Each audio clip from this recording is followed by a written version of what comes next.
Igreja vai bem, todos vão bem, pela graça do Senhor Jesus. Aleluias. Gostaria que os irmãos abrissem em Filipenses 3:10. Vamos fazer leitura.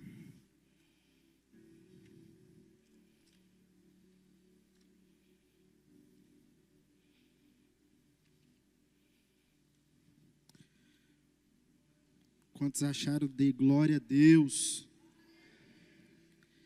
Quem não achou, fala, Deus é fiel. Amém, Senhor Jesus.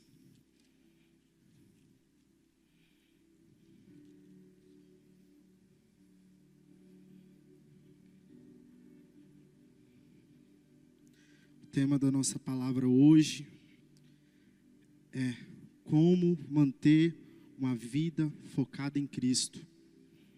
Amém? A minha Bíblia diz assim, Filipenses 3:10, diz assim: o que eu quero é conhecer Cristo e o poder da sua ressurreição, tomar parte nos seus sofrimentos e me tornar como Ele na sua morte, para, de algum modo, alcançar a ressurreição dentre os mortos.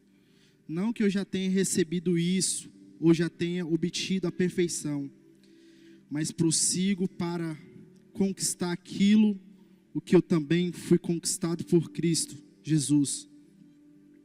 Irmãos, quanto a mim, não julgo havê-lo alcançado mais alguma coisa.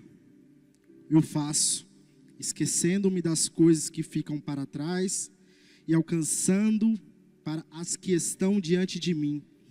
Prossigo para o alvo, para o prêmio da soberana vocação de Deus em Cristo Jesus. Todos, pois, que somos maduros, tenhamos este modo de pensar. E se alguma coisa vocês pensam de modo diferente, também isso Deus revelará para vocês. Seja como for, andemos de acordo com o que alcançamos. Aleluias. Oremos ao Senhor Jesus. Pai amado, neste momento, Senhor Jesus, eu te apresento a minha vida, apresento a vida dos meus irmãos. Senhor Jesus, eu te peço que essa noite, o Senhor fale conosco, Pai. Fale conosco como o Senhor tem falado nesse projetando, Pai.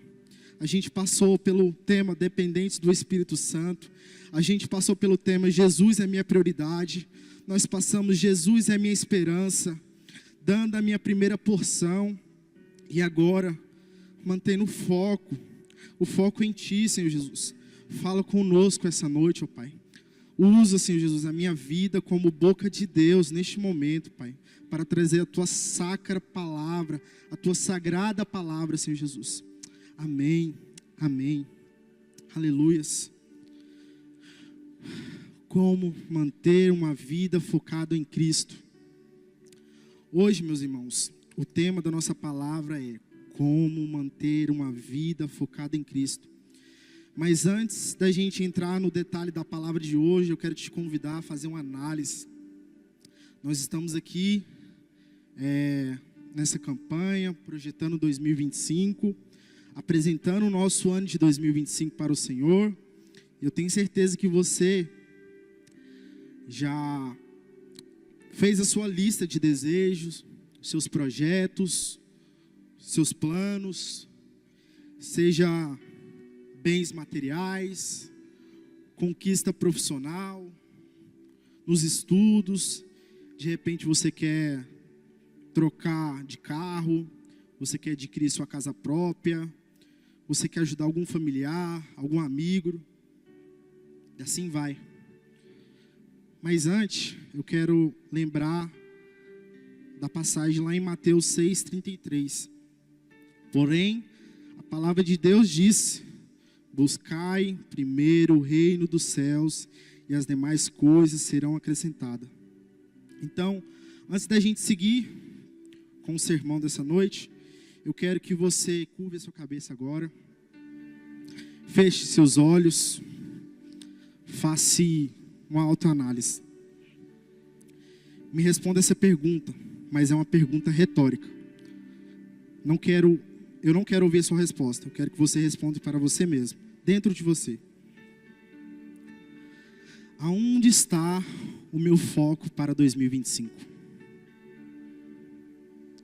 Onde que eu coloquei Jesus na minha vida? Onde que eu coloquei o Espírito Santo e o meu relacionamento com o Espírito Santo na minha vida? Onde está o seu foco? Aleluias. O sermão dessa noite, pode abrir os olhos. O sermão dessa noite tem como foco na referência de Filipenses 3, do 10 ao 16. Para ensinar a doutrina bíblica de viver uma vida focada pelo exemplo e ensino do apóstolo Paulo. Devemos nos manter focados. O texto desse sermão tem manter o foco sempre na referência de Filipenses de 3, do 10 ao 16. Mas antes de prosseguir, eu gostaria de fazer uma ilustração. Certa vez, um tigre começou a rastrear um cervo. E enquanto ele seguia esse cervo, ele sentiu um cheiro de um coelho. Ele se virou para trás e foi atrás do coelho. Então, distraído novamente, sentiu o cheiro de um rato. Então, ele começou a seguir o rato. E ele finalmente chegou num buraco no qual o rato havia desaparecido. Ele terminou o dia com mais fome do que quando começou. Essa fábula, ela nos mostra como muitos passam suas vidas distraídos com isso ou aquilo. E no final do dia eles realizaram um pouco. Em Filipenses 3, do 10 ao 16, nos dá um foco para a nossa vida, um foco espiritual. Paulo disse: uma coisa que eu faço, no versículo 13, na parte B, não sem coisas, eu começo, ou uma dúzia de coisas, eu tento, mas uma coisa eu faço. Paulo diz que está colocando toda a sua energia em uma coisa, pressionando em direção ao alvo, como a gente cantou essa noite. Estou seguindo para um lugar mais alto. Nosso alvo, ele é Jesus, meus irmãos. Nosso alvo, ele é Jesus. Eu luto com esse conceito e às vezes eu me envolvo em muitos projetos e acabo fazendo menos do que meu melhor em muitos deles. Recentemente vi este provérbio alemão que diz: quem começa muito, realiza pouco. Talvez você também tenha problemas para viver uma vida focada. Neste caso, o estudo da vida focalizada de Paulo nos ajudará a ambos. Devemos manter um foco. Mas manter foco em quem? No quê? O primeiro ponto que a gente vai abordar nessa noite é focado em uma pessoa, Jesus Cristo de Nazaré. Filipenses 3, do 10 ao 11, diz: conhecer Cristo envolve mais do que apenas saber sobre Ele. Inclui desenvolver um relacionamento com Ele. Um relacionamento profundo. Quais têm sido as suas atitudes para melhorar o relacionamento com Jesus Cristo? Não precisa me responder. É uma pergunta retórica. Estudando um pouco dessa palavra, o Senhor falou profundamente comigo. Pude ser tocado, pude ser ministrado pelo Senhor Jesus. Quantas das vezes a gente coloca as nossas demandas, as nossas dificuldades, nosso cotidiano na frente de tudo, né? E eu fiquei: Senhor, tem misericórdia, Pai. Tem misericórdia, Senhor, porque eu tenho que melhorar o meu relacionamento contigo, Pai. Você tem tomado atitude para melhorar o seu relacionamento com Cristo. Paulo já desfrutava de um relacionamento especial com Cristo, mas ainda ansiava por um conhecimento mais profundo e rico. Paulo era inconformado. Ele queria mais. Ele sempre queria mais. E essa chama, ela tem que arder em nosso coração também. Nós temos que sempre querer mais do Senhor Jesus. Sempre mais. Conhecer a Cristo nessa vida. Nesta vida aqui na terra. Paulo queria saber tudo sobre Jesus. Ele queria saber o poder da sua ressurreição. Paulo quer saber o poder ou a força disponível para o cristão por meio da ressurreição do Senhor Jesus. Paulo escreve em Gálatas: logo, já não sou eu quem vive, mas Cristo vive em mim. E esse viver que agora eu tenho na carne, vivo pela fé no Filho de Deus, que me amou, que se entregou por mim. É Cristo que tem que viver em nós, igreja. É Cristo Jesus.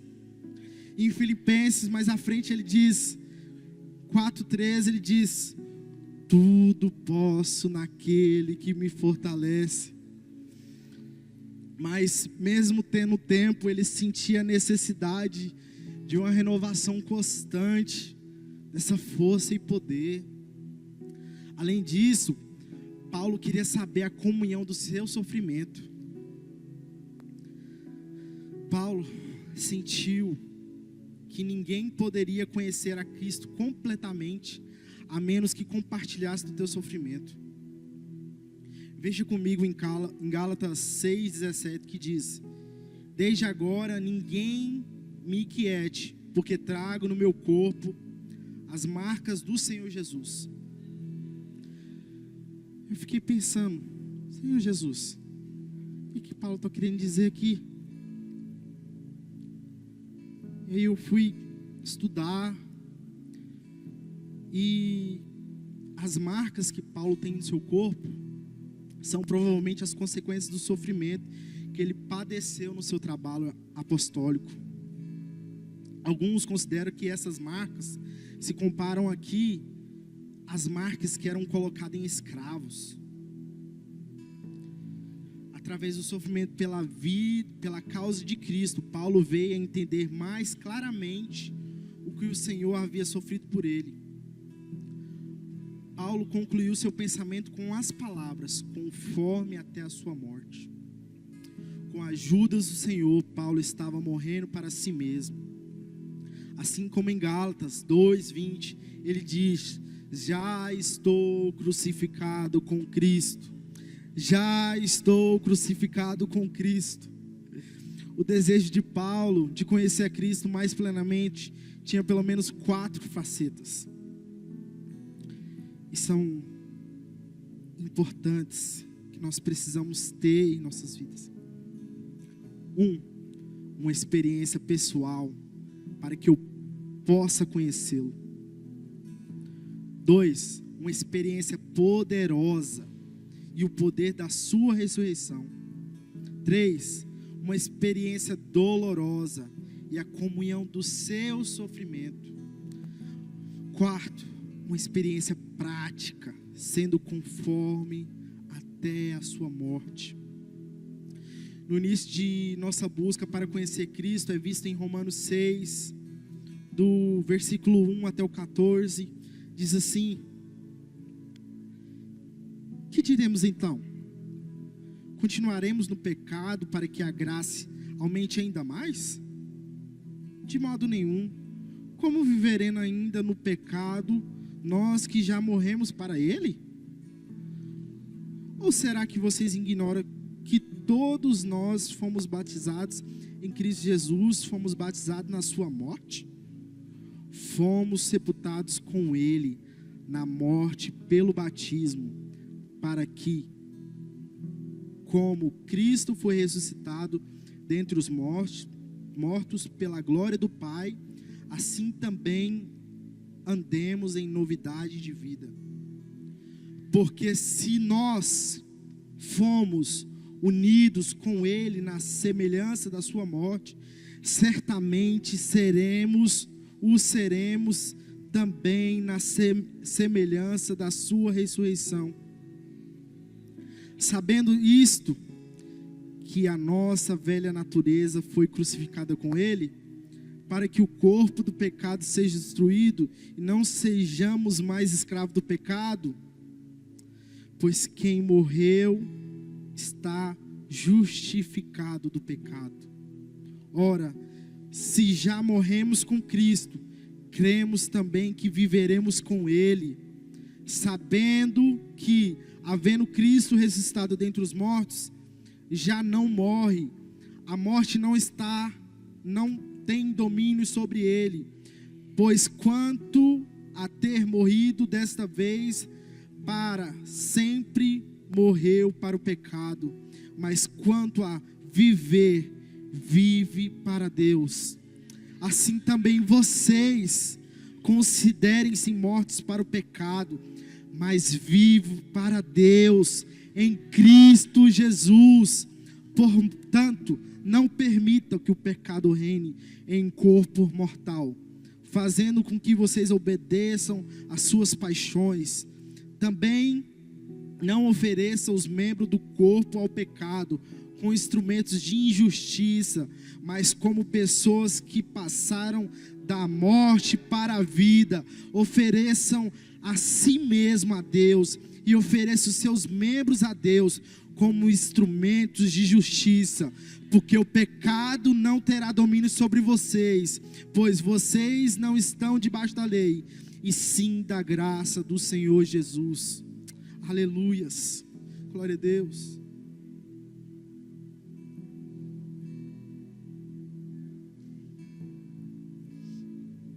Observe nesse texto a ênfase no sofrimento e a ressurreição de Cristo, e a nossa necessidade de nos conformar com a sua morte.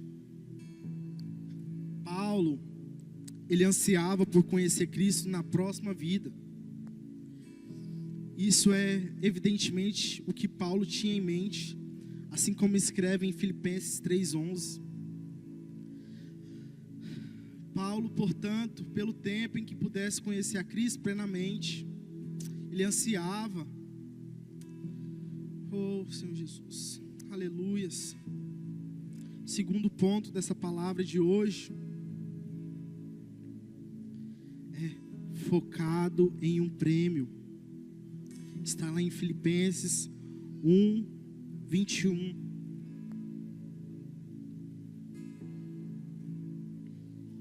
Porque para mim o viver é Cristo e o morrer é lucro. Entretanto, se eu continuar vivendo, poderei ainda fazer mais algum trabalho frutífero. Assim, não sei o que devo escolher. Estou cercado pelos dois lados, tendo o desejo de partir e de estar com Cristo, o que é incomparavelmente melhor. Paulo ansiava estar com Cristo Jesus. Maranata, Senhor Jesus. Eu anseio também, Senhor Jesus. Você tem ansiado pela volta do Senhor Jesus? Aleluias. Em relação ao presente, precisamos ter a humildade necessária. Não que nós não tivemos, já que não tivemos alcançado, Paulo não havia ainda obtido o pleno conhecimento de Cristo, que viria na ressurreição. Ou se já era perfeito. Ele sabia que ele não era perfeito.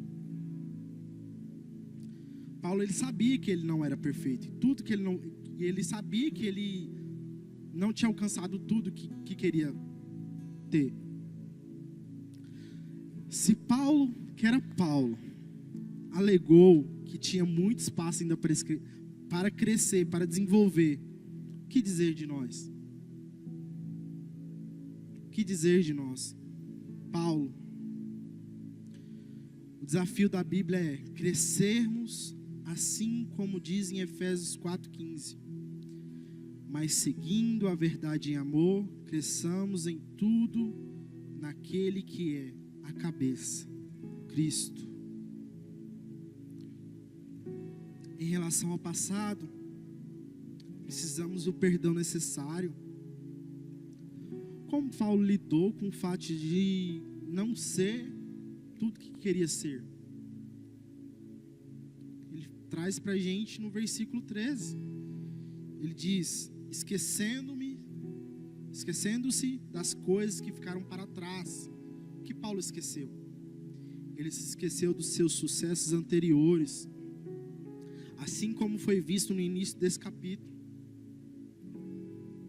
Não podemos confiar nos nossos lucros passados. Devemos continuar a nos provar. Paulo também, ele esqueceu das suas falhas do passado. Ele admitiu que não era perfeito e não tinha agarrado. Paulo não perdeu tempo. Ele se arrependeu e seguiu em frente. Muitos permitem que o passado destrua o seu presente e o seu futuro. E assim, se alguém está em Cristo, é nova criatura. As coisas antigas já se passaram, eis que se fizeram novas. Como você tem se colocado diante do Senhor, perante aos seus planos do ano passado? Como você tem se colocado diante do Senhor? Murmura? Se perdoe. Deixe o Senhor trabalhar em seu coração. Não se apegue às coisas ruins. Se perdoe. Prossiga para o alvo. Prossiga para o alvo. Em Hebreus 12 diz: porque serei misericordioso para com as suas iniquidades, de seus pecados, e das suas prevaricações, não me lembrarei mais. Não seja tão injusto com você mesmo. Se perdoe pelos planos não alcançados. Em relação ao futuro, progresso necessário. Nós precisamos ter um progresso. Quando pensamos no passado, muitas vezes ficamos distraídos, desanimados. Lembramos: mas eu queria tanto, Senhor Jesus, eu queria tanto. Queria tanto, Senhor Jesus. Por que não aconteceu? E a gente fica naquela coisa, desanimado. Paulo disse: uma coisa eu faço, esquecendo-me das coisas que ficam para trás e estendendo os braços para que são antes. Aqui a intensidade de Paulo é vista, pois ele tinha um grande desejo de alcançar o seu objetivo espiritual. O que Paulo estava procurando? Paulo estava tentando alcançar o prêmio. Paulo sabia, e nós também devemos, que isso só pode ser feito se cumprirmos fielmente a nossa missão. Devemos viver fielmente e trazer ao máximo possível a Cristo. Veja comigo em 2 Timóteo 4, 7 e 8, a linda declaração de Paulo.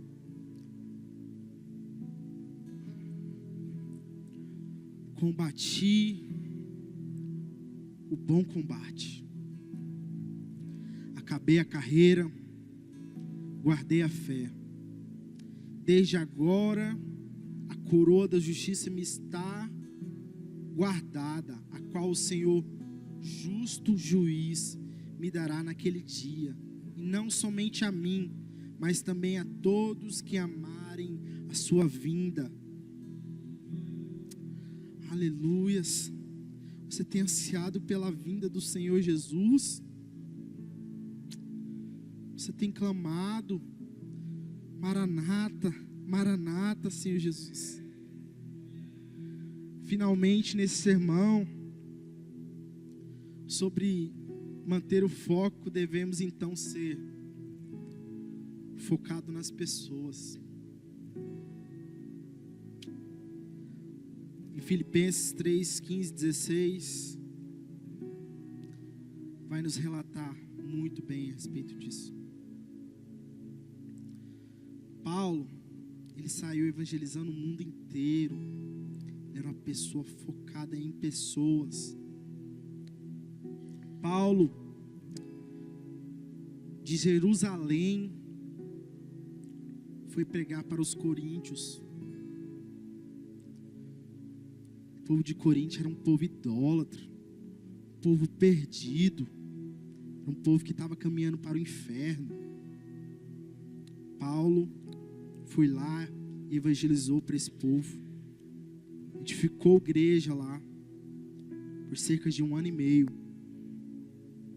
Mesmo assim, o povo de Coríntios não teve coragem de abraçar Paulo.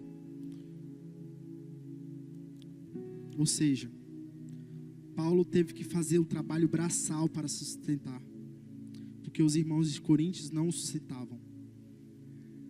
Paulo foi embora e chegaram falsos profetas. Quando chegaram falsos profetas,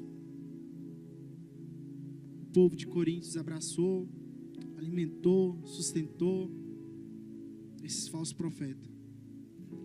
E mesmo assim, mesmo de longe, Paulo sofrendo perseguição, risco de morte, Paulo ainda enviou 2 cartas ao povo de Coríntios, exortando e pregando o evangelho.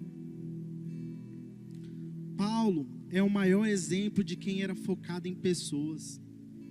E é por isso que Paulo certamente vai ter, se não, um maior galardão quando formos para o céu. Paulo certamente vai ter um dos maiores galardões, porque ele era focado em pessoas aqui na terra. Porque quem é focado em Cristo, quem é focado em Cristo não consegue ser egoísta. Não consegue, não se mistura. É como se fosse água e óleo. Não se mistura. Não tem como, não se conversam. Não tem como ser uma pessoa cristocêntrica. O que é cristocêntrica? A pessoa que tem Jesus Cristo como centro da vida dela. Não tem como uma pessoa ser focada em Cristo, ser uma pessoa cristocêntrica, ser uma pessoa egoísta, uma pessoa egocêntrica, pessoa que só pensa nas coisas dela, só pensa nas coisas mundanas. Não tem como.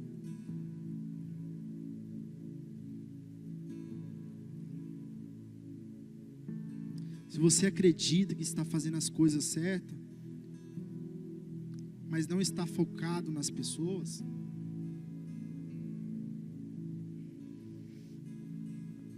não está certo. O que é focado nas pessoas? O que é ser focado nas pessoas? Muitas das vezes a gente tem um familiar dentro de casa, um irmão, um amigo, um primo,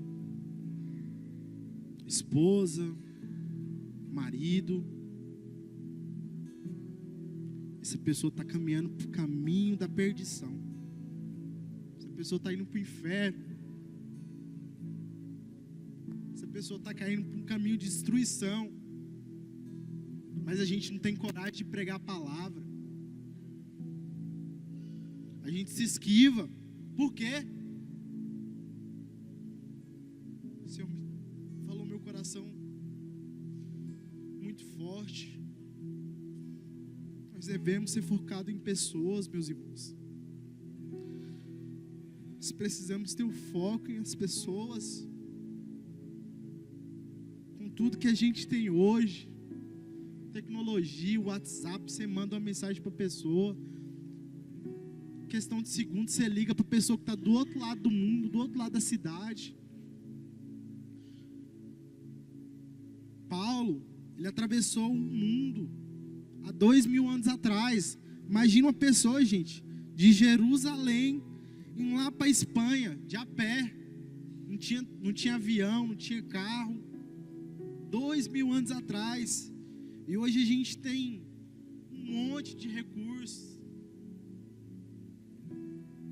Mesmo assim a gente tem fracassado. Precisamos ser focados nas pessoas. Precisamos ter uma preocupação genuína nas pessoas. Aleluias. Nos versos 4 e 14 encontramos Paulo permanecendo focado em sua vida. Eu, meu, mim, mesmo, sempre por. Mas no versículo 15, ele repete, muda para o plural. Deixe-nos, ou seja, o foco de Paulo estava também nos outros. Estava sempre no singular. De repente ele muda. Paulo quer que todos nós tenham a atitude que ele descreveu. E se alguma coisa está pensando de outra forma, Deus mesmo isso vos revelará. Uma característica de imaturidade é uma compreensão inadequada da palavra de Deus. Paulo estava confiante de que eles receberiam as instruções de que precisavam para tomar as decisões adequadas. Um comando geral. Siga a mesma regra. Pense na mesma coisa. Para estar espiritualmente unidos, preste atenção. Para estar espiritualmente unidos, devemos ter uma autoridade comum, a palavra de Deus, a sagrada palavra de Deus. A vontade de Deus para nós será clara se obedecermos obedientemente a sua palavra escrita. Caminhando para o final,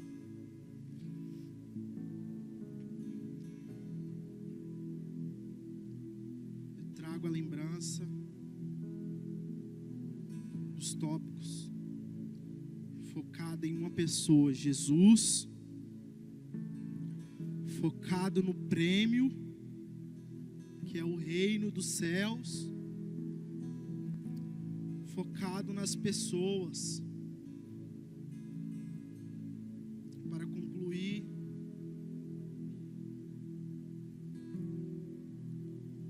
para manter o foco, para viver uma vida focada, mantenha o foco na tarefa espiritual diante de nós. Muitos assuntos dessa vida, meus irmãos, são importantes, mas nenhum é tão importante quanto seguir a Jesus Cristo. Nada pode substituir o lugar de Jesus. Nada é mais importante. Que nós venhamos estar focado em Jesus, estar focado no prêmio, estar focado nas pessoas. E assim teremos uma vida focada em Cristo Jesus. Agradeço a oportunidade. Aleluia.